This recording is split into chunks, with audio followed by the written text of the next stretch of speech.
everyone, and welcome back to the Gaming Movie Jerks.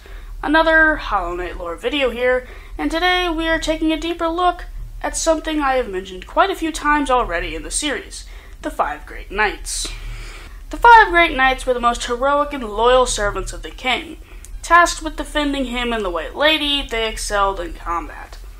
Although I think it is odd the Pale King even asks for protection. I mean, he's a higher being. Does he really need it? I guess just so he doesn't have to do anything but lie dead at his throne. Another interesting thing is that the knights most likely dressed in white around the king. Not only are 2 of them always in white when seen in game, the Dung Defender is in white when you're in his dream, where he happens to be in the Pale King's presence. Someone else has Hegemol's armor, and you can't really tell with Isma what she's wearing, because plants. These were very public figures, and everyone respected them as the heroes of Hallownest. We know that they played a key role in the Champion's Call, the Battle of the Black Worm, and the Knotted Grow. However, we have no idea what any of these events are. Nailmaster Shio must have been friends with them at some point, as he knows a little bit about all of them, although I'm not sure if his brothers, Oro and Mato, knew them as well. I suppose it is possible they actually fought together, but I kinda doubt it. Ogrim, or the Dung Defender, is the one we know the most about, as he's one of the few that's still alive. He's the only one that you can fight, and in fact, you have to fight him in order to beat the game, as far as I know. He was probably the most loyal of the knights, and yet he was never told about the Pale King's way of stopping the infection. One piece of Ogrim's Dreamnail dialogue reads, "There was another," implying that he only knew of the Hollow Knight and not of the vessels. However, this could have just been because of his exile. It is unclear what led to his exile or when it even happened. The original Kickstarter description of Ogrim reads, "Deep in the waterways, beneath the City of Tears, lurks a shunned being. Once a knight, lost to puerile obsession, the Dung Defender." From this we can gather that he was exiled because of an obsession, most likely with, poop, I guess. Now this was a Kickstarter update, so I suppose Team Cherry could have picked a different direction to go in, but it isn't clear. I would probably say that they did pick a different way to go, because it is pretty clear that Ogren is not obsessed with dung. Ogrim still tasks himself with protecting Isma's grove. He also still cares about the other knights, shown by the fact that he built poop statues of them. Because of this, I am not sure why he was exiled, but it is clear that people know about his exile, as when talking to Shio, he names all the knights except for Ogrim, instead calling him the other one. It should also be mentioned that in his seclusion, it doesn't seem as though he knows any of his knights' friends are dead, nor does he know about the Pale King's death. Isma is one I would say we probably know the least about. She lies dead in her grove surrounded by acid. Because of the acid around her and the tier items she drops for you, we can assume her powers had to do with acid or some kind of plant. She and her grove are under constant protection of Ogrim, who had a close relationship to her.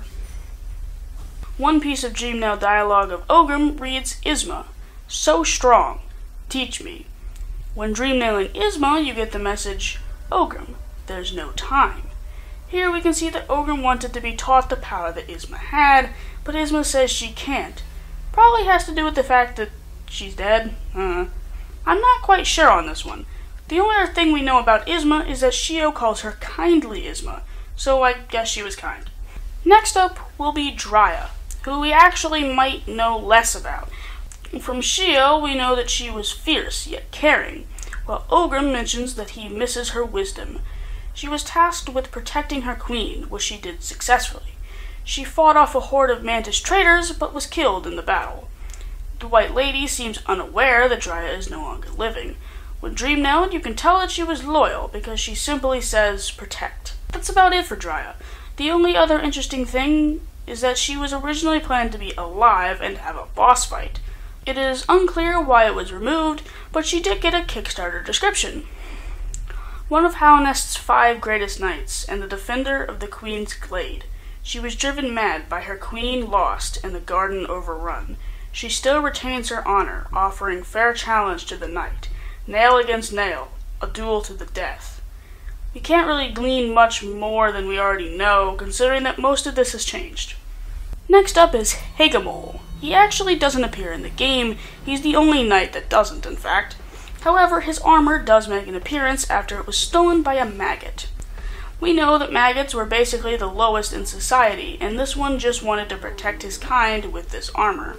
It isn't clear if Hegemol survived this, if he was in the armor, or if he was off doing something else. If he was in the armor, I think he'd be able to fight off one maggot, even if the maggot came in by surprise, as they're known for being weak. I'm not entirely sure, but I like to think he's alive somewhere. He also carried with him the city crest, the only way back into the City of Tears after it was sealed off when the infection started getting out once again. Shio calls him Mighty Hegemol, and he is known for being soft-spoken despite being a pretty big dude. Ogrim mentions that he missed Hegemol's humor. It should also be mentioned that nowhere is Hegemol shown with a mace, so I suppose the maggot got the mace from somewhere else. Zamir is also mysterious, and Shio would agree. We talked about her and the Traitor Lord's child in the last video, so we won't talk about that here. We do know that she lives in the resting grounds, which is a kind of weird place to live if you're not a moth.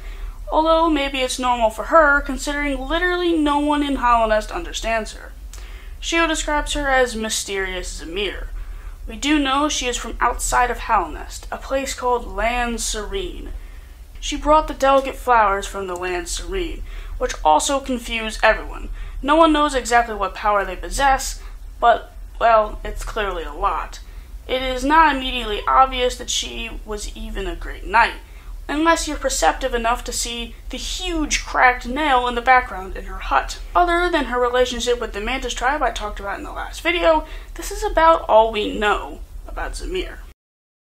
Hey, before we do the outro, I wanted to give a quick shout out to the Gamer-esque podcast.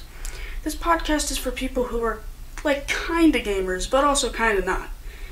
They enjoy gaming, but definitely don't buy every game out there. If that sounds like you, I'd highly suggest checking them out.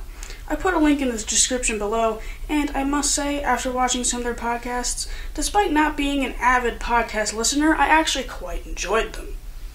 Well, I hope you enjoyed this video. Maybe by now, Mossbag has found me. Maybe not, who knows. Anyway, see you guys next time on the Gaming Movie Jerks.